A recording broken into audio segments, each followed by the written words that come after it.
Back to youth with fasting. അതാണ് നമ്മുടെ topic. അതായത് വ്രതാനുഷ്ഠാനത്തിലൂടെ എങ്ങനെ ആരോഗ്യത്തെ തിരിച്ചുപിടിക്കാം, യുവത്വത്തെ തിരിച്ചുപിടിക്കാം എന്നുള്ളതാണ് ടോപ്പിക്കിന്റെ ക്രക്സ്, കാമ്പ്. ഇതിൽ നമ്മൾ ഒരു സീരീസ് ഓഫ് ടോക്കിന്റെ ഭാഗമായിട്ട് ഇത് 2 പാർട്ട് ഈ ടോക്കിനുണ്ട്. കൂടാതെ നമ്മൾക്ക് മാസത്തിൽ ഒരു റെഗുലർ പ്രോഗ്രാം നമ്മൾ പ്ലാൻ ചെയ്യുന്നുണ്ട് on various aspect of health from the perspective of new development in the field of functional medicine. അതായത് പുതിയ അറിവുകൾ ലോകത്ത് വന്നുകൊണ്ടിരിക്കുകയാണ്.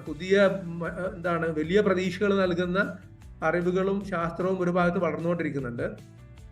മറുഭാഗത്ത് രോഗം അതിനേക്കാളും ഭീകരമായിട്ട്, അതിനേക്കാളും ശക്തമായിട്ട്, അതിനേക്കാളും വലിയ സ്പീഡിൽ രോഗവും വളർന്നുകൊണ്ടിരിക്കുന്നുണ്ട്. അപ്പോൾ നമ്മൾ ഈ അറിവുകൾ നമ്മളിലൂടെ നമ്മൾ അപ്ഡേറ്റ് ആവുക, നമ്മളുടെ കയ്യിലേക്ക് ആരോഗ്യത്തെ കൊണ്ടുവരിക എന്നുള്ളതാണ് ഈ ഇത്തരം അവയർനെസ്സിലൂടെ, ടോക്കിലൂടെ ഉദ്ദേശിക്കുന്നത്. അപ്പോൾ നമ്മൾക്ക് ഒരു ഭാഗം തുടങ്ങാം. ഇവിടെ നമ്മൾ ടോപ്പിക്കിന്റെ പേര് പറഞ്ഞതുപോലെ ബാക്ക് ടു യൂത്ത്. എന്തുകൊണ്ട് യൂത്ത് എന്ന് പറയുന്നത്? നമ്മുടെ ആരോഗ്യത്തിന്റെ ഏറ്റവും നല്ല കാലമായിരുന്നു യൂത്ത് എന്നുള്ളത്. അതുകൊണ്ട് തന്നെ ആ ഒരു കാലത്തേക്ക് ഒരാൾക്ക് തിരിച്ചു പോകാൻ പറ്റും എന്ന പുതിയ ശാസ്ത്രത്തിന്റെ അറിവുകളുടെ അടിസ്ഥാനത്തിലുള്ള ഒരു അന്വേഷണമാണ്, അല്ലെങ്കിൽ ഒരു പരിചയപ്പെടുത്തലാണ് ഈ ടോക്കിൽ ഉണ്ടാവുക. നമ്മൾ ആദ്യം ഒരു മെനു കൂടെ പരിചയപ്പെടാം. 3 ഗ്ലാസ് വെള്ളം രാവിലെ എഴുന്നേറ്റ് ഉടനെ ഒരാൾ കുടിക്കുന്നു.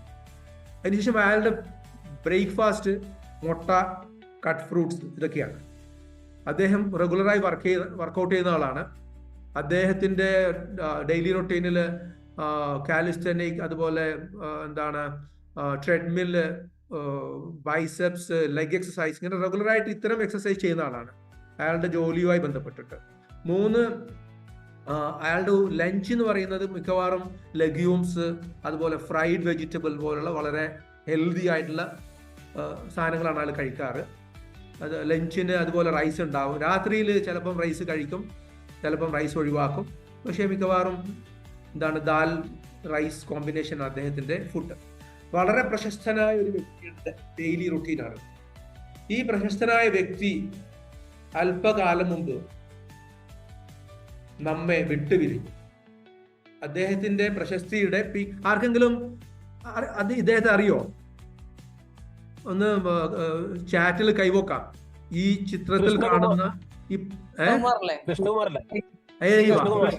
കൃഷ്ണകുമാർ കുന്നോത്ത്, മലയാളിയായ, അതായത് ഇന്ത്യയുടെ ഒരു കാലത്തെ, അല്ലെങ്കിൽ അടുത്ത കാലം വരെ, അദ്ദേഹം മരിക്കുന്നത് വരെ ഇന്ത്യയുടെ ഒരു തരംഗമായിരുന്ന, ഒരു വ്യത്യസ്തമായ രീതിയിൽ സ്റ്റേജ് പെർഫോമൻസിലൂടെയും അല്ലെങ്കിൽ വളരെ ഹിറ്റായിട്ടുള്ള പാട്ടുകളിലൂടെ ആരാധകരെ ലക്ഷങ്ങളെ കോരിത്തെരിപ്പിച്ചിരുന്ന KK എന്നാണ് ഇദ്ദേഹം അറിയപ്പെട്ടിരുന്നത്. അദ്ദേഹം തന്നെ പാട്ടുകൾ എഴുതുമായിരുന്നു, മനോഹരമായിട്ട് അവതരിപ്പിക്കുമായിരുന്നു. ഒരു റിയൽ ജയന്റ് ആയിരുന്നു ആ ഫീൽഡിൽ. ഇദ്ദേഹത്തിന്റെ മരണകാരണം, അതായത് സ്റ്റേജിൽ പാട്ട് അവതരിപ്പിച്ചുകൊണ്ടിരിക്കെ ശ്വാസമുട്ടുണ്ടായി, ചെസ്റ്റ് പെയിൻ ഉണ്ടായി, ഹോസ്പിറ്റലിൽ കൊണ്ടുപോയി രക്ഷിക്കാൻ പറ്റിയില്ല, മരിച്ചുപോയി. കാർഡിയാക് അറസ്റ്റ് ആയിരുന്നു. അതുകൂടാതെ അദ്ദേഹത്തിന്റെ ശ്വാസകോശത്തിൽ ഒരുപാട് നീര് കയറിയിരുന്നു. തലച്ചോറിൽ ബ്ലീഡിങ് ഉണ്ടായിരുന്നു. എന്തായിരുന്നു കാരണം? അദ്ദേഹത്തിന്റെ അതർവൈസ് ഹെൽത്തി ഡയറ്റ്, അല്ലെങ്കിൽ ഇന്ന് നമ്മൾ വിചാരിക്കുന്ന ഹെൽത്തി ഡയറ്റ്, അതുപോലെ ഒരുപാട് ഡോക്ടർമാരുടെയും എക്സ്പേർട്സിന്റെ ഒക്കെ സർവിലൻസ് ഉള്ള ഒരാളായിരുന്നു. വളരെയേറെ ആരോഗ്യത്തെക്കുറിച്ച് ശ്രദ്ധയുള്ള ആളായിരുന്നു. എന്നിട്ടും അദ്ദേഹത്തിന്റെ ഹാർട്ടിൽ എപ്പിക്കാർഡിയം എന്ന് പറയുന്നത് ഹാർട്ടിന്റെ ഒരു പ്രധാനപ്പെട്ട ഭാഗമുണ്ട്. അവിടെയൊക്കെ ഇഷ്ടംപോലെ കൊഴുപ്പുണ്ടായിരുന്നു. മരിച്ചു കഴിഞ്ഞിട്ട് അദ്ദേഹത്തിന്റെ ഹാർട്ടിനെ കുറിച്ച് പഠിക്കുമ്പോൾ, അല്ലെങ്കിൽ ഓട്ടോപ്സി ചെയ്തപ്പോൾ കിട്ടിയ റിപ്പോർട്ടിന്റെ ഒരു പ്രധാനപ്പെട്ട ഫൈൻഡിങ് എന്ന് പറയുന്നത് എപ്പിക്കാർഡിയൽ ഫാറ്റ് വളരെ കൂടുതലുണ്ടായിരുന്നു. അപ്പോൾ വളരെ ആരോഗ്യവും ചിട്ടയുള്ള പ്രൊഫഷണൽ സിംഗേഴ്സ് പലരും വളരെ ചിട്ടയോടെ ജീവിക്കുന്ന ആളുകളാണ്. പ്രത്യേകിച്ച് അവരുടെ ശബ്ദം ക്രമീകരിക്കാനും ശബ്ദം സൂക്ഷിക്കാനൊക്കെ വളരെ ശ്രദ്ധിക്കുന്ന ആളുകളാണ്. അപ്പോൾ ഇദ്ദേഹം പർട്ടിക്കുലർലി വളരെ ഹെൽത്തി ആയിരുന്നു. അദ്ദേഹത്തിന്റെ ഫിസിക് കണ്ടാൽ അറിയാം, സ്റ്റേജ് പെർഫോമൻസ് കണ്ടാൽ അറിയാം. വളരെ അധികം ശ്രദ്ധ ഈ മേഖലയിൽ കൊടുത്തിട്ട് പോലും അദ്ദേഹത്തിന് ഇത്തരം ദാരുണമായ ഒരു അന്ത്യം പെർഫോമൻസിനിടയിൽ. പക്ഷെ ഹീറോയ്ക്ക് നമുക്ക് പറയാം, ഒരു ഭാഗത്ത് പെർഫോം ചെയ്യുമ്പോൾ മരിക്കുക എന്നുള്ളത് വലിയൊരു നേട്ടമായിട്ട് ചില ആളുകൾ കാണാറുണ്ട്. നമ്മൾ രണ്ടാമത്തെ ഒരു ചിത്രം ഇവിടെ നിങ്ങൾക്ക് കാണാം. ഇത് തെന്നിന്ത്യയിലെ അതിപ്രശസ്തനായ മറ്റൊരു താരരാജാവായിരുന്നു, ഒരു റിയൽ ലെജൻഡ്, മറ്റൊരു ലെജൻഡിന്റെ മകൻ. നമ്മൾ അടുത്ത കാലം വരെ കർണാടകയിൽ മംഗലാപുരത്ത് പോയാൽ ഇദ്ദേഹത്തിന്റെ പോസ്റ്ററുകൾ, വലിയ പോസ്റ്ററുകൾ കാണുമായിരുന്നു. ആർക്കെങ്കിലും ഇദ്ദേഹത്തിന്റെ പേര് പറയാൻ പറ്റുമോ? പുനീത് രാജ്കുമാർ. പുനീത് രാജ്കുമാർ, അതായത് രാജ്കുമാറിന്റെ പാട്ടുപാടി അഭിനയിച്ചിരുന്ന സിംഗറും വരുന്ന ഒരു ലെജൻഡ് ആയിരുന്ന, ഒരു യുഗപ്രഭാവനായിരുന്ന ആളായിരുന്നു ഇദ്ദേഹത്തിന്റെ ഫാദർ. അതുപോലെ ഒരു ലെജൻഡ് ഇൻ മേക്കിംഗ് എന്ന് പറയാവുന്ന, അല്ലെങ്കിൽ ആൾറെഡി ഒരു ലെജൻഡ് ആയിരുന്ന ഒരാളായിരുന്നു പുനീത് രാജ്കുമാർ. പുനീത് രാജ്കുമാർ ഇന്ത്യൻ ഫിലിം ഇൻഡസ്ട്രിയിൽ, അല്ലെങ്കിൽ എന്താണ് ഈ പറയുന്ന എലീറ്റ് സെലിബ്രിറ്റികളിലെ ഒരു ഐക്കൺ ഇൻ ടേംസ് ഓഫ് ഫിറ്റ്നസ്സിൽ ഇദ്ദേഹത്തെ പോലെ ശ്രദ്ധിച്ചിരുന്ന വളരെ ചുരുക്കം സെലിബ്രിറ്റീസ് മാത്രമേ ഉണ്ടായിരുന്നു. എന്ന് മാത്രമല്ല, അവിടുത്തെ പല ബ്രാൻഡുകളുടെയും, അതായത് ഹെൽത്ത് ബ്രാൻഡുകളുടെയും അംബാസിഡർ ആയിരുന്നു.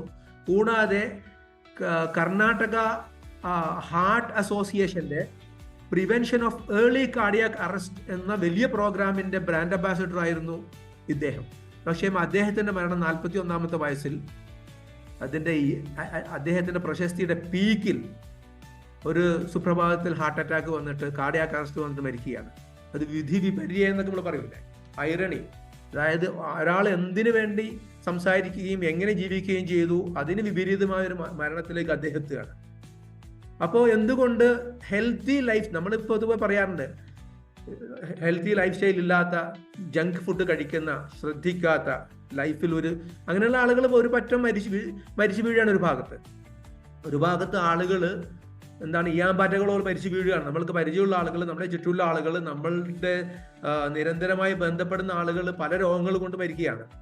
ഈ അടുത്ത കാലത്ത് നോയിഡയിൽ ഒരു ക്രിക്കറ്റ് മത്സരം നടക്കുകയാണ്. ഈ അടുത്ത് ഒരു 1.5-2 മാസം ഒക്കെ ഉണ്ടാവും. അവിടെ ബാറ്റ്സ്മാൻ പന്ത് ബൗണ്ടറി കടത്തുന്നു, രണ്ടുപേരും ക്രീസിന്റെ നടുവിൽ മീറ്റ് ചെയ്യുന്നു. ബാറ്റ്സ്മാൻ തിരിച്ച് ബൗണ്ടറി അടിച്ചാലുള്ള ഒരു ചടങ്ങുണ്ടല്ലോ, രണ്ടുപേരുടെ നടുവിൽ വന്നിട്ട് ഇങ്ങനെ കുശുകുശിക്കില്ലേ, ബാറ്റ്സ്മാൻ തിരിച്ചു പോകുന്നു. അതേപോലെ നോൺ സ്ട്രൈക്കിൽ ഉണ്ടായിരുന്ന കളിക്കാരൻ തിരിച്ചു പോകുന്നു. പക്ഷേ പോകുന്നത് നോൺ സ്ട്രൈക്കിംഗ് എൻഡിലേക്കല്ല, ഒരിക്കലും തിരിച്ചു വരാത്ത മറ്റൊരു ലോകത്തേക്ക് അദ്ദേഹം തിരിച്ചു പോവുകയാണ്. ഇവിടെ എന്താ സംഭവിച്ചത്? ഒരു ടെക്കിയായിരുന്നു, ഫിറ്റ്നസിൽ ശ്രദ്ധയുള്ള ആളായിരുന്നു, പക്ഷെ അദ്ദേഹം മരിക്കുന്നു. അപ്പോൾ യങ് അത്ലറ്റ്സ്, എലീറ്റ് അത്ലറ്റ്സ് മരിച്ചുകൊണ്ടിരിക്കുന്ന വലിയൊരു കഥ നമ്മൾ ഒരു ഭാഗത്ത് കേൾക്കുന്നു. കൂടാതെ അതിനും എത്രയോ 10 മടങ്ങ് ആളുകൾ ഇങ്ങനെ എന്താ പറയാ, ഈ അത്ലറ്റിക് ഇതല്ലാതെ ശരീരം ശ്രദ്ധിക്കാതെ, ലൈഫ് സ്റ്റൈൽ ശ്രദ്ധിക്കാതെ മറുഭാഗത്ത് മരിക്കുന്നുണ്ട്. അപ്പൊ ഇതിനെക്കുറിച്ചുള്ള ഒരു അന്വേഷണം കൂടി, എന്തുകൊണ്ട് ആളുകൾ മരിക്കുന്നു വലിയ രീതിയിൽ ശ്രദ്ധിച്ചിട്ട് പോലും എന്നുള്ളത് കുറിച്ച് നമുക്ക് അറിയാൻ ശ്രമിക്കാം. ഇന്ന് ലോകത്ത് മരണത്തിന്റെ പ്രധാനപ്പെട്ട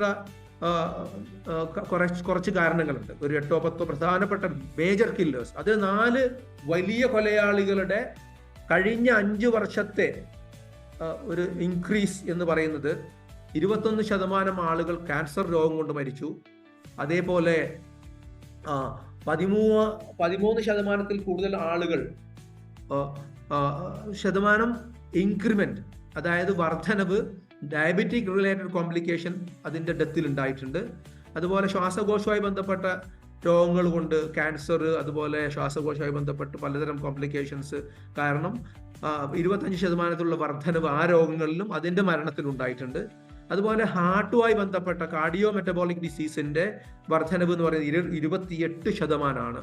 അപ്പോൾ വലിയ രീതിയിലുള്ള വർധനവ് മരണത്തിന്റെ നിരക്കിൽ കഴിഞ്ഞ കുറെ വർഷങ്ങളിൽ ഉണ്ടായിട്ടുണ്ട് എന്നുള്ളത് വളരെ ഞെട്ടിപ്പിക്കുന്ന, ഭയപ്പെടുത്തേണ്ട ഒരു കാര്യമാണ്. അതുപോലെ എലീറ്റ് അത്ലറ്റ്സിന്റെ മരണത്തെക്കുറിച്ച് നമ്മൾ പറഞ്ഞപ്പോൾ 22% വർധനവ് കളിക്കളത്തിൽ കളിക്കാരുടെ ദാരുണമായ അകാല മരണത്തിൽ ഉണ്ടായിരിക്കുന്നു എന്നുള്ളത് മറ്റൊരു തിരിച്ചറിവ് കൂടിയാണ്. ഇനി നമ്മൾക്ക് രോഗത്തെക്കുറിച്ച്, എന്തുകൊണ്ട് ആളുകൾ മരിക്കും, എന്തുകൊണ്ട് യങ്സ്റ്റേഴ്സ് എസ്പെഷ്യലി ചെറുപ്പക്കാർ, മുതിർന്നവർ മരിക്കുന്നു, മുതിർന്നവരും പ്രായമെത്താതെ മരിക്കുന്നു, രോഗം കൊണ്ട് അവശരാകുന്നു, അവശരായി മരിക്കാതെ മരിക്കുന്നു. മറുഭാഗത്ത് ചെറുപ്പക്കാർ വലിയ തോതിൽ മരിച്ചു വീഴും, അതും അതർവൈസ് ഹെൽത്തി ചെറുപ്പക്കാർ. നമുക്ക് പ്രഹേളിക പോലെ ഉത്തരം കിട്ടാത്ത കുറെ കാര്യങ്ങളുണ്ട്. അത് നമ്മൾക്ക് ഒരുപാട് സെഷൻസിലൂടെ മനസ്സിലാക്കേണ്ടതാണ്. ഇപ്പൊ നമ്മൾക്ക് ഇന്നത്തെ സെഷനിൽ നമ്മുടെ പരിമിതമായ സമയം വെച്ചിട്ട് നമ്മൾ ചില കാര്യങ്ങൾ മനസ്സിലാക്കാൻ നോക്കാം. രോഗത്തിന്റെ 4 അവസ്ഥകൾ, 4 അവതാരങ്ങൾ. എങ്ങനെ രോഗം തുടങ്ങുന്നു, രോഗം എങ്ങനെ ക്രമപ്രവൃത്തമായി വളരുന്നു, എങ്ങനെ രോഗം നമ്മളെ കീഴ്പ്പെടുത്തുന്നു എന്നുള്ളതിനെ കുറിച്ചുള്ള ഒരു ഒരു ഒരു ചെറിയൊരു ഒരു മനസ്സിലാക്കൽ നമുക്കിവിടെ ശ്രമിക്കാം. രോഗത്തിന്റെ ആദ്യത്തെ ഘട്ടത്തിൽ 4 അവതാരങ്ങളാണ് പറയുന്നത്. അതിന് ആദ്യത്തെ ഘട്ടത്തിൽ അതൊരു സ്ലീപ്പിംഗ് ജയന്റ് എന്ന് പറയാം. We can call it as A sleeping giant. രോഗം നമ്മുടെ ഉള്ളിൽ ഉറങ്ങുകയാണ്. രോഗം നമ്മുടെ ഉള്ളിൽ നിശബ്ദമായി ഉറങ്ങുകയാണ്. നമ്മളുടെ ഉപ്പൂപ്പ അപ്പൂപ്പ ഉമ്മൂമ്മമാരുടെ ശരീരത്തിലുള്ള രോഗങ്ങളുടെ വിത്ത് നമ്മൾക്ക് കിട്ടാം, ജന്മസിദ്ധമായിട്ട് കിട്ടാം. അല്ലെങ്കിൽ നമ്മുടെ കയ്യിലിരിപ്പ് കാരണം രോഗത്തിന്റെ പുതിയ വിത്തുകൾ നമ്മുടെ ശരീരത്തിൽ മുളച്ച് വന്നേക്കാം. ഉദാഹരണത്തിന് നമ്മുടെ ശരീരത്തിൽ, നമ്മുടെ കോശങ്ങളിൽ, അതിൻ്റെ ഉള്ളിലുള്ള DNA-യിൽ, അതിനുള്ളിലുള്ള ക്രോമസോമിനുള്ളിൽ രോഗത്തിന്റെ ശിരോലിഖിതം എഴുതപ്പെട്ടിരിക്കുന്നു. അവിടെ എഴുതി വെച്ചിട്ടുണ്ട്, രോഗം, ഇന്ന രോഗം ഇവൻ എഴുതി വെച്ചിട്ടുണ്ട്. പക്ഷെ ആ രോഗം വിത്തായി ഒരു പാമ്പിന്റെ മുട്ടയിലെ സർപ്പക്കുഞ്ഞായി അവിടെ ഉറങ്ങുകയാണ്. അത് വളരണമെങ്കിൽ അതിന് ചൂട് കിട്ടണം, അല്ലെങ്കിൽ ഒരു വിത്തിന് വളരണമെങ്കിൽ അതിന് വളം കിട്ടണം, അതിന് അനുകൂലമായ സാഹചര്യങ്ങൾ ഉണ്ടാവും. ഇല്ലെങ്കിൽ വിത്തുകൾ ഒരുപാട് കാലം അവിടെ കിടന്നുറങ്ങും. അപ്പോ ഈ അനുകൂലമായ സാഹചര്യങ്ങൾ കിട്ടുമ്പോൾ വിത്ത് തലപൊക്കും. എന്താണ് അനുകൂലമായ സാഹചര്യങ്ങൾ?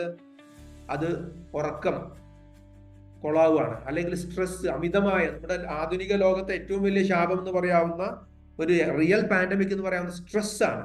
നമ്മുടെ ജീവിതത്തിന്റെ പരക്കം പായലിൽ നമ്മൾ വാങ്ങിക്കൂട്ടുന്ന, ഇതിലേ പോകുന്ന സ്ട്രെസ്സുകൾ എടുത്ത് തലയിൽ വെക്കുന്ന നമ്മളുടെ സ്ട്രെസ് ആണ് വലിയ ഒരു വളം. ഈ പാമ്പിൻ കുഞ്ഞിന് വളരാനുള്ള ഏറ്റവും നല്ല പാല് നമ്മുടെ സ്ട്രെസ്സാണ്. അല്ലെങ്കിൽ നമ്മുടെ ജീവിതശൈലി, നമ്മൾ വ്യായാമം ചെയ്യാതെ, ശരീരം അനങ്ങാതെ, അല്ലെങ്കിൽ തെറ്റായ വ്യായാമ മുറകളിലൂടെ, നമ്മൾ നേരത്തെ പറഞ്ഞില്ലേ, വളരെ വലിയ ഫിസിക്കൽ ഫിറ്റ്നസിന്റെ ആളായിരുന്നു പുനീത് രാജകുമാർ. പക്ഷെ തെറ്റായ വ്യായാമ മുറകളിലൂടെ, തെറ്റായ മെറ്റബോളിക് രീതികളിലൂടെയാണ് അദ്ദേഹത്തിന്റെ വ്യായാമ മുറകൾ, കൺവെൻഷനൽ മസിൽ ഗുരുക്കന്മാർ പഠിപ്പിച്ചു കൊടുക്കുന്ന രീതിയിലൊക്കെയാണ് അവരൊക്കെ ചെയ്തിട്ടുള്ളത് സ്വാഭാവികമായിട്ടും. അപ്പൊ അങ്ങനെയൊക്കെ ആയതുകൊണ്ട് തന്നെ ഈ പാമ്പിൻ കുഞ്ഞിന് വളരാനുള്ള അവസരം നമ്മൾ പല രീതിയിൽ കൊടുക്കുകയാണ്. രണ്ടാമത്തെ അവതാരം, രണ്ടാമത്തെ രോഗാവസ്ഥ, രോഗത്തിന്റെ അടുത്ത ഘട്ടം, അടുത്ത വളർച്ച എന്ന് പറയുന്നത് മുട്ടത്തോട് പൊളിച്ച് പാമ്പിൻ കുഞ്ഞ് തല പുറത്തേക്ക് ഇട്ടിരിക്കും. നമ്മുടെ ഉള്ളിൽ അത് രംഗവിഹാരം നടത്തുകയാണ്. അത് നമ്മുടെ ഉള്ളിൽ പാഞ്ഞു നടന്ന് ആവശ്യത്തിലധികം ഡാമേജ് ഉണ്ടാക്കുന്നുണ്ട്. എല്ലാ ഓർഗനിലും അത് പോയി വിഷം കുത്തിവെക്കുന്നുണ്ട്. നമ്മൾക്ക് നല്ല രീതിയിലുള്ള ഡാമേജ് നമ്മൾക്ക് ഈ പാമ്പിൻ കുഞ്ഞ് അകത്ത് വെച്ച്, ദാറ്റ് ഇസ് എ ഹിഡൻ ഡെമോൺ എന്ന് പറയാം, അല്ലെങ്കിൽ മോൺസ്റ്റർ എന്ന് പറയാം. അകത്ത് ഒളിഞ്ഞു നിന്ന് പതിയിരുന്ന് നമ്മളെ ഒളിയാക്രമണം നടത്തുന്ന ഒരു മോൺസ്റ്റർ ആണ് ഈ രണ്ടാം ഘട്ടത്തിലുള്ള രോഗാവസ്ഥ. ഇതിൽ പലപ്പോഴും നമ്മൾ അറിയുന്നത് പോലെ പല രോഗങ്ങളും, ക്യാൻസർ നമ്മുടെ ഉള്ളിൽ വളർന്ന് വലുതാവും. നമ്മൾക്കൊരു ലക്ഷണവും ഇല്ല, ഒരു സൈനും ഇല്ല, ഒരു സൂചനയും ഇല്ല. അതേസമയം നമ്മൾ അതിന് കൊടുക്കേണ്ട വെള്ളവും വിഷവും വളവും നമ്മൾ കൃത്യമായി കൊടുക്കുന്നുമുണ്ട്. സ്ട്രെസ്സായിട്ട്, ഉറക്കമില്ലായ്മ, വളരെ മോശപ്പെട്ട ഭക്ഷണ രീതികൾ, നമ്മൾ കോള ഒഴിച്ചു കൊടുക്കുന്നത് പാമ്പ് കുഞ്ഞിന് വയറ്റിലേക്കാണ്. അല്ലെങ്കിൽ നമ്മൾ അതുപോലുള്ള വൃത്തി കെട്ട ഭക്ഷണങ്ങൾ നമ്മൾ കഴിക്കുമ്പോൾ ഈ പാമ്പിൻ കുഞ്ഞിന് വലിയ പാമ്പായി വരാനുള്ള വളം നമ്മൾ നേരിട്ട് കൊടുക്കുകയാണ്. അപ്പോൾ പറഞ്ഞു വന്നത്, രണ്ടാമത്തെ ഘട്ടത്തിൽ ഇത് സജീവാണ്, ഇത് സജീവാണ്, അതുപോലെ അകത്ത് പക്ഷേ ഒളിഞ്ഞു കിടക്കുകയാണ്. നമ്മൾക്കറിയില്ല ഇങ്ങനെ ഒരു സംഭവം അകത്ത് വളരുന്നുണ്ടെന്ന്. അത് വളരെ വൈകി, ക്യാൻസറൊക്കെ നമ്മൾ വളരെ വൈകി ഒരു ഘട്ടം എത്തുമ്പോൾ അറിയുമ്പോഴേക്ക് നമ്മുടെ കയ്യിൽ നിന്ന് കാര്യങ്ങൾ പോയിട്ടുണ്ടാവും. നമ്മുടെ കയ്യിൽ നിന്ന് കഥ പോയിട്ട് മാത്രമാണ് പലപ്പോഴും നമ്മൾക്ക് ഇങ്ങനെ ഒരു ഭീകരമായ അസുഖം നമ്മുടെ ഉള്ളിൽ വളരുന്നുണ്ടെന്ന് അറിയാം. വേറൊരു ഇത് ഡയബറ്റീസ്, ഹൈപ്പർ ടെൻഷൻ പോലുള്ള കാര്യങ്ങൾ ഒരുപാട് വർഷം നമ്മുടെ ഉള്ളിൽ ഇങ്ങനെ അത് അതിന്റെ പണി തുടങ്ങിയിട്ടുണ്ടാവും. ഉദാഹരണത്തിന് ഹൈപ്പർ ടെൻഷൻ പോലുള്ള സംഭവങ്ങൾ പലപ്പോഴും നമ്മൾക്ക് ചെറിയ തലവേദനയൊക്കെ ആയിട്ട് വരാം. ചിലപ്പോൾ അതും ഉണ്ടാവും, ഒരു ലക്ഷണവും കാണിക്കില്ല. ചില സയൻസ് നമുക്ക് തരാം. അത്തരം സയൻസ് ഉണ്ട്. ലക്ഷണങ്ങൾ നമ്മൾ അവഗണിക്കും, സിംറ്റംസ് ചിലപ്പോൾ ഉണ്ടാവണമെന്നില്ല. അപ്പം നമ്മുടെ ഉള്ളിൽ അതൊരു ഐസ്ബർഗ് ഫിനോമിന എന്നൊക്കെ പറയും. ഐസ്ബർഗ് ഫിനോമിന എന്ന് പറഞ്ഞാൽ സമൂഹത്തിൽ ഹൈപ്പർ ടെൻഷൻ, അതായത് പ്രഷറിന്റെ ഒരു ഏറ്റവും ടിപ്പിക്കൽ ആയിട്ടുള്ള ഇതാണ് ഐസ്ബർഗ്. അതായത് കടലിൽ ഒരു മഞ്ഞുകട്ട ഒഴുകി കിടക്കുകയാണ്. അതിന്റെ ഏറ്റവും തുമ്പ് നമ്മൾ കാണുന്നു, നമ്മൾ വിചാരിക്കുന്നു ഓ മഹാ വലിയ മഞ്ഞുകട്ട. പക്ഷെ യഥാർത്ഥത്തിൽ ആ കാണുന്നത് യഥാർത്ഥ മഞ്ഞുകട്ടയുടെ ഒരു ചെറിയ അംശം മാത്രമാണ്. കടലിനടിയിൽ അതിന്റെ ആയിരക്കണക്കിന് ഇരട്ടി വലിപ്പത്തിൽ ഇത് കാണുന്നുണ്ട്. പക്ഷെ കണ്ടത് തന്നെ നമുക്ക് വലിയ കഥയാണ്. അതുപോലെ ഹൈപ്പർ ടെൻഷൻ നമ്മൾ ഡയഗ്നോസ് ചെയ്ത, ലാബിൽ അറിയുന്ന, മരുന്ന് കഴിക്കുന്ന, ഡോക്ടറെ കാണുന്ന ഹൈപ്പർ ടെൻഷൻ കണക്ക് നമ്മൾ വളരെ ചെറുതാണ്. യഥാർത്ഥത്തിൽ സൊസൈറ്റിയിലുള്ള പ്രഷറിന്റെ കണക്ക് അതിഭീകരാണ്. അതുപോലെ മറ്റു പല രോഗം, ഇൻസുലിൻ റെസിസ്റ്റൻസ്.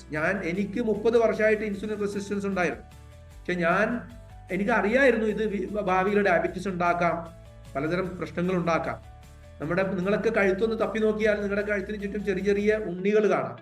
കഴുത്തിന് പിറകിലും തൊട്ട് നോക്കിയാൽ അവിടെ കുറച്ച് കട്ടിയിൽ തൊലി ഇങ്ങനെ തടിച്ചു വരുന്നത് കാണാം. കക്ഷത്തിൽ അങ്ങനെ കട്ടിയിൽ കറുത്ത നിറത്തിൽ തൊലി വരുന്നത് കാണാം. ഇത് യഥാർത്ഥത്തിൽ വരാൻ പോകുന്ന ഡയബറ്റീസത്തിന്റെ ലക്ഷണം മാത്രമല്ല. ഞങ്ങൾ അങ്ങനെയായിരുന്നു പഠിച്ചിരുന്നത്. പക്ഷെ ഇന്നത്തെ അറിവനുസരിച്ച് പലതരം രോഗങ്ങളുടെയും വലിയ ലക്ഷണമാണത്. അതിലേക്ക് നമുക്ക് വിശദമായിട്ട് വരാം. ഇപ്പൊ രണ്ടാമത്തെ അവതാരം അകത്ത് നമ്മളെ തകർത്തുകൊണ്ടിരിക്കുകയാണ്, കാർന്ന് തിന്നുകൊണ്ടിരിക്കുകയാണ്, വളർന്നുകൊണ്ടിരിക്കുകയാണ്. നമ്മൾക്ക് കഥ അറിയുന്നില്ല, നമ്മൾ ഉറക്കത്തിൽ തന്നെയാണ്. നമ്മൾ ആദ്യം ഉറങ്ങുന്ന പാമ്പിന്റെ കഥ പറഞ്ഞു, നമ്മളും ഉറങ്ങുകയാണ് പാമ്പിന്റെ കൂടെ. നമ്മളിപ്പം പാമ്പ് ഉണർന്നു എഴുന്നേറ്റ് നമ്മൾ വീണ്ടും ഉറങ്ങുക തന്നെയാണ്, നമ്മൾ ഉണർന്നിട്ടില്ല. മൂന്നാമത്തെ ഘട്ടത്തിൽ മാത്രമാണ് നമ്മൾ ഉണർന്നെഴുന്നേൽക്കുക. എന്താണ് മൂന്നാമത്തെ ഘട്ടം? ദ ഓപ്പൺ വാർ, ശരിയായ യുദ്ധം. നമ്മുടെ മുമ്പിൽ ശത്രു ഇപ്പോ പുറത്തു വന്നിരിക്കുകയാണ്. അത് മാളത്തിൽ നിന്ന് പുറത്തു വന്ന് നമ്മുടെ മുമ്പിൽ അതിന്റെ 1000 തലകളുള്ള പത്തി വിടർത്തി നമ്മുടെ മുമ്പിൽ അത് വളരെ ശക്തമായി നമ്മുടെ മുമ്പിലേക്ക് നമ്മളെ അറ്റാക്ക് ചെയ്യുകയാണ്, നമ്മളെ ആക്രമിക്കുകയാണ്. ഇപ്പൊ നമ്മൾക്ക് നല്ല പേരുകളുണ്ട്. ഷുഗർ പേഷ്യന്റ്, പ്രഷർ രോഗി, അല്ലെങ്കിൽ ഫാറ്റി ലിവറുകാരൻ, അങ്ങനെ വളരെ ഗ്ലോറിഫൈഡ് ആയിട്ട് നല്ല നല്ല പേരുകളൊക്കെ ആയി നമ്മൾ ഈ വലിയ 100 തലയുള്ള പാമ്പിനോട് നമ്മൾ യുദ്ധം തുടങ്ങി. നമ്മൾ പരക്കം പാച്ചിലാണ്. നമ്മൾക്ക് എന്ത് ആയുധമാണ് പ്രയോഗിക്കേണ്ടത്, ഏത് ഡോക്ടറെ കാണും, എവിടെ പോകണം, എന്ത് ചെയ്യണം, നമ്മൾ നിൽക്കക്കള്ളിയില്ല. ആദ്യത്തെ ഘട്ടത്തിലും രണ്ടാമത്തെ ഘട്ടത്തിലും കൂർക്കം വലിച്ചിരുന്ന നമ്മൾ വളരെയധികം ഉദാസീനതയോടെ, വളരെയധികം ഉഴപ്പോട് കൂടി നമ്മൾ കൈകാര്യം ചെയ്യുന്ന നമ്മുടെ ആരോഗ്യത്തെക്കുറിച്ച് നമ്മളിപ്പോൾ വലിയ ചിന്തയിലാണ്. നമ്മൾ നേരത്തെ പറഞ്ഞ ഉറക്കം, സ്ട്രെസ്, ഇതുപോലുള്ള കാര്യങ്ങളെ ആദ്യത്തെ ഘട്ടത്തിൽ 1-2 ഘട്ടത്തിൽ തികച്ചും അവഗണനയോടെ നേരിട്ടത് കൊണ്ട് നമ്മൾ ഇപ്പോൾ മൂന്നാമത്തെ ഘട്ടത്തിലേക്ക് വിജയകരമായി പ്രവേശിച്ചിരിക്കുകയാണ്. മൂന്നാമത്തെ ഘട്ടത്തിൽ നമ്മൾ രോഗികളാണ്. രണ്ടാമത്തെ ഘട്ടത്തിൽ നമ്മൾ രോഗികളായിരുന്നു, ഒന്നാം ഘട്ടത്തിൽ രോഗികളായിരുന്നില്ല. ഒന്നാം ഘട്ടത്തിൽ നമ്മൾ ഈ പാമ്പ് നമ്മുടെ ഉള്ളിൽ കിടന്നുറങ്ങുമ്പോൾ നമ്മൾ വളം ഒഴിച്ചു കൊടുത്തില്ലെങ്കിൽ ആ പാമ്പിന് തല പോക്കാൻ പറ്റില്ല, അതിന്റെ മുട്ടത്തോട് പൊളിച്ച് പുറത്തു വരാൻ പറ്റില്ല.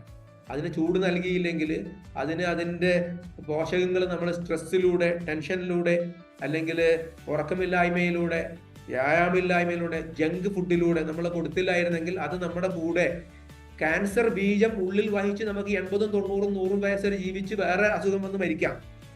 ജനിക്കുമ്പോൾ ക്യാൻസർ ബീജം ഉള്ളിൽ വഹിച്ചുകൊണ്ട് ജീവിക്കുകയും 50, 100 വർഷം ചിലപ്പോൾ അയാൾ മരിക്കുന്ന പോലെ ആക്സിഡന്റ് ആയിട്ടായിരിക്കാം. ക്യാൻസർ ഉള്ളിലുണ്ട്, ക്യാൻസറിന് വളരാൻ അവസരം കൊടുത്തിട്ടില്ല. പക്ഷെ 60 വയസ്സ് 70 വയസ്സ് കഴിഞ്ഞ് വേറെ എന്തെങ്കിലും കാരണം കൊണ്ട് മരിക്കാം. വല്ല തലയിൽ ചക്ക വീണിട്ടോ അല്ലെങ്കിൽ കാർ ആക്സിഡന്റ് വന്നിട്ടോ എങ്ങനെയെങ്കിലും മരിക്കാം. പക്ഷെ ക്യാൻസർ വന്ന അയാൾ മരിക്കില്ല. Despite having cancer gene in him. അദ്ദേഹത്തിന്റെ ഉള്ളിൽ ക്യാൻസർ ഉണ്ടായിട്ടും അദ്ദേഹത്തിന് ക്യാൻസർ വരുന്നില്ല. അതാണ് ജീവിതശൈലിയുടെ പ്രത്യേകത, ശരിയായ ജീവിതശൈലിയുടെ പ്രത്യേകത. നമ്മൾ നേരത്തെ പറഞ്ഞത് ജീവിതശൈലി അല്ല. അപ്പൊ മൂന്നാമത്തെ ഘട്ടത്തിൽ നമ്മൾ പരക്കം പാച്ചിലാണ്. നമ്മൾ എവിടെ പോകണം, ഏത് ഡോക്ടറെ കാണും, എന്ത് ചികിത്സ ചെയ്യണം, നമ്മൾ ഏറ്റവും നല്ല ഡോക്ടറെ അടുത്തേക്ക് പോകും. 1, 2 നമ്മൾ കിടന്നുറങ്ങിയ ആളുകൾ, നമ്മൾ തോന്നിയതുപോലെ ജീവിച്ച ആളുകൾ, നമ്മൾ എന്തും തിന്നാൻ തയ്യാറായ മൂന്നാമത്തെ ഘട്ടത്തിൽ നമ്മൾക്ക് ഒന്നും തിന്നാൻ പറ്റാത്ത അവസ്ഥയിലേക്ക് എത്തും. ഷുഗറാണ്, അങ്ങോട്ടും നോക്കാൻ പറ്റില്ല, ഇങ്ങോട്ട് നോക്കാൻ പറ്റില്ല, അത് തിന്നാൻ പറ്റില്ല, ഇത് തൊടാൻ പറ്റില്ല. അങ്ങനെ വല്ലാത്ത റെസ്ട്രിക്ഷനിൽ, അതുപോലെ എല്ലാ രീതിയിലുള്ള മരുന്നുകളുടെയും അടിമകളായി നമ്മൾ മാറും. ഏറ്റവും നല്ല ഡോക്ടർ, ഏറ്റവും നല്ല ഹോസ്പിറ്റൽ, അയാൾ പറ്റില്ല, അയാൾക്ക് ഡിഗ്രി പോരാ, അല്ലെങ്കിൽ ഇയാൾക്ക് പ്രശസ്തി പോരാ. നമ്മൾ ഏറ്റവും പ്രശസ്തനായ, ഏറ്റവും വലിയ പേരുള്ള ഡോക്ടർമാരുടെ പിറകിലേക്ക് നമ്മൾ പോകും. സ്വാഭാവികമായും രോഗത്തിന്റെ അടുത്ത വലിയ ഘട്ടത്തിലേക്ക് നമ്മൾ പോവുകയാണ്. ഇത് 4ാം ഘട്ടം. മൂന്നാമത്തെ ഘട്ടത്തിൽ നമ്മൾക്ക് ഡോക്ടർമാർ തരുന്ന, മരുന്നുകൾ തരുന്ന, അല്ലെങ്കിൽ നമ്മുടെ മൂന്നാമത്തെ ഘട്ടത്തിൽ നമ്മളുടെ വൈദ്യശാസ്ത്ര സിസ്റ്റം നമുക്ക് കനിഞ്ഞു തരുന്ന ഒരു അവസ്ഥയാണ് ഡെവിൾസ് ഇൻ ഡ്രഗ്, അല്ലെങ്കിൽ ഡെവിൽ ഇൻ ഡ്രഗ്സ്. അതായത് നമ്മൾ ചെയ്യുന്ന ചികിത്സയുടെ, നമ്മൾ ചെയ്യുന്ന ട്രീറ്റ്മെന്റിന്റെ ഭാഗമായിട്ട് നമ്മൾ പലതരം ഹോസ്പിറ്റൽ കോൺട്രാക്റ്റഡ് ഡിസീസ് വരുന്നു, മരുന്നുകളുടെ സൈഡ് എഫക്ട്സ് കാരണം വരുന്നു, പിന്നെ തെറ്റായ ചികിത്സാ രീതി കാരണം നമ്മുടെ ഇമ്മ്യൂണിറ്റി നഷ്ടപ്പെടുന്നു. അതുപോലെ ട്രീറ്റ്മെന്റിന്റെ ഡയറക്റ്റ് കോംപ്ലിക്കേഷൻസ്, പല ട്രീറ്റ്മെന്റിന്റെ നമുക്കൊരു തലവേദന വരുന്നു, നമ്മൾക്ക് തലവേദന വരുമ്പോൾ അല്ലെങ്കിൽ കിഡ്നി സ്റ്റോൺ വരുമ്പോൾ നമ്മൾ പോയിട്ട് ചികിത്സിക്കുന്നു. അവിടെ ഡോക്ടർ, നമ്മുടെ തന്നെ പ്രിയപ്പെട്ട ഉമ്മയുടെ അടുത്ത കാലത്ത് നമ്മൾ കഴിഞ്ഞ കുറച്ച് മാസങ്ങൾക്ക് നമ്മുടെ അനുഭവമാണത്. കിഡ്നിയിൽ സ്റ്റോൺ വരുമ്പോൾ ഡോക്ടർമാർ ചെയ്യുന്നത് എന്താണ്, ഇൻഫ്യൂഷൻ കൊടുക്കുന്നു, ഡ്രിപ്പ് കൊടുക്കുന്നു. ആ ഡ്രിപ്പിൽ ഷുഗറാണ്, അവിടെ മരുന്നുകൾ, ഈ മരുന്നും ഈ ഷുഗറും കൂടി അന്ന് കൊടുത്ത ഒരു മരുന്ന് തീർച്ചയായും വലിയ രീതിയിൽ ഇതുണ്ടാക്കുന്ന ഒരു മരുന്നായിരുന്നു, ഒരു ആന്റിസ്പാസ്മോഡിക് ആണെന്ന് ഉമ്മക്ക് കൊടുത്തിരുന്നത്. സ്വാഭാവികമായിട്ടും ഈ മരുന്നും ഈ ഡ്രിപ്പും കൂടി ഉമ്മയുടെ ഷുഗർ 600-ലേക്ക് എത്തിക്കും. 600-ൽ എത്തിച്ചിട്ട് ആ ചികിത്സ ഉമ്മയെ ഒരു തരത്തിലേക്ക് കൊണ്ടുപോകണം. പിന്നെ നമ്മൾ ആന്റിബയോട്ടിക് സ്റ്റാർട്ട് ചെയ്യും. 600-ലെത്തിയാൽ സ്വാഭാവികമായിട്ടും ഇൻഫെക്ഷൻ തുടങ്ങും. ഇൻഫെക്ഷൻ കൺട്രോൾ ചെയ്യാൻ വേണ്ടി നമ്മൾ ആന്റിബയോട്ടിക് സ്റ്റാർട്ട് ചെയ്യും. ആന്റിബയോട്ടിക് കുടലിൽ ഡാമേജ് ഉണ്ടാക്കും. കുടലിൽ ഡാമേജ് ഉണ്ടാക്കുമ്പോൾ അത് ട്രീറ്റ് ചെയ്യാൻ നമ്മൾ PPI എന്ന് പറയും. എന്താ പറയുക, കുടലിലുള്ള ആസിഡ്സ് കുറക്കാൻ വേണ്ടി അന്റാസിഡ്സ് യൂസ് ചെയ്യുന്നു. അന്റാസിഡ്സ് നമ്മൾ യൂസ് ചെയ്യുന്ന ഏറ്റവും വൃത്തിയായിട്ടൊരു മരുന്നാണ്. ഇപ്പോഴത്തെ PPI എന്ന് പറയുന്ന proton pump inhibitors, most damaging, most devastating മരുന്ന്. ഈ മരുന്നുണ്ടാക്കുന്ന പ്രശ്നങ്ങൾ കാരണം അടുത്ത കുറെ രോഗങ്ങൾ വരും. അപ്പം നമ്മളുടെ തന്നെ അനുഭവമാണ്, ഓരോ മനുഷ്യന്റെ അനുഭവമാണ്. ഈ ഒരു സിസ്റ്റത്തെ ഞാൻ അടച്ചാക്ഷേപിക്കുകയല്ല. ആന്റിബയോട്ടിക്കുകൾ വലിയ സേവനം ലോകത്ത് നൽകുന്നുണ്ട് ശരിയായ രീതിയിൽ ഉപയോഗിക്കുമ്പോൾ. പക്ഷെ നമ്മളുടെ കാര്യത്തിൽ എന്താണ്, ഒരു ആന്റിബയോട്ടിക് തുടർന്ന് ഡോക്ടർ മാറ്റുമ്പോൾ പുതിയ ആന്റിബയോട്ടിക് കൊടുക്കുന്നു. 20 ദിവസം കൊണ്ട് 4 ആന്റിബയോട്ടിക്കുകളാണ് നമ്മൾ നമ്മുടെ തന്നെ ഉമ്മയുടെ ശരീരത്തിൽ പ്രയോഗിച്ചത്.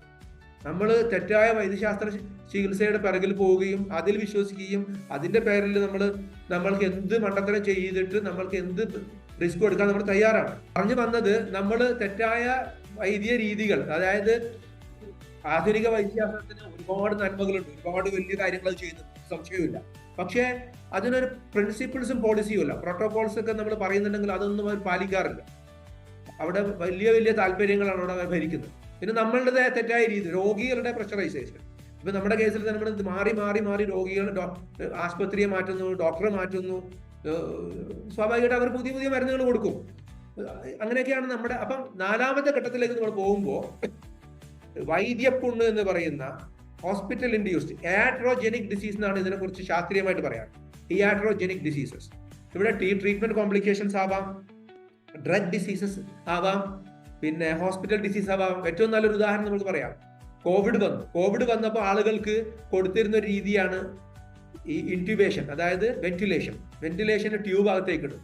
വെന്റിലേഷൻ കൊടുക്കുമ്പോൾ യഥാർത്ഥത്തിൽ ഈ വെന്റിലേഷന്റെ ഏറ്റവും വലിയ ഡാമേജ് ഉണ്ടാക്കുന്നത് അത് ആ ശ്വാസകോശങ്ങളെ തകർത്ത് കളയും, അവിടെ ഡാമേജ് ഉണ്ടാക്കും. അതായത് അവിടെ ന്യൂമോമീഡിയാസ് എന്ന് പറയും, അതായത് പഞ്ചറാക്കും. നമ്മുടെ ശ്വാസകോശത്തിന്റെ അവിടെ ഇവിടെയും പോയിട്ട് ഹൈ പ്രഷർ ഓക്സിജൻ കൊടുക്കുമ്പോൾ, എയർ കൊടുക്കുമ്പോൾ ആൾറെഡി ലീക്കായ ശ്വാസകോശത്തിന് ഓട്ടകൾ ഉണ്ടാവും. ഈ ഓട്ടകൾ കാരണം ശ്വാസകോശത്തിനുള്ളിൽ ഈ പറയുന്ന ഓക്സിജൻ നിറയും, അതുപോലെ കാർബൺ ഡൈ ഓക്സൈഡ് നിറയും. ഇത് അടുത്ത ടോക്സിക് എഫക്റ്റ് ഉണ്ടാക്കും, സിവിയർ പെയിൻ ഉണ്ടാക്കും.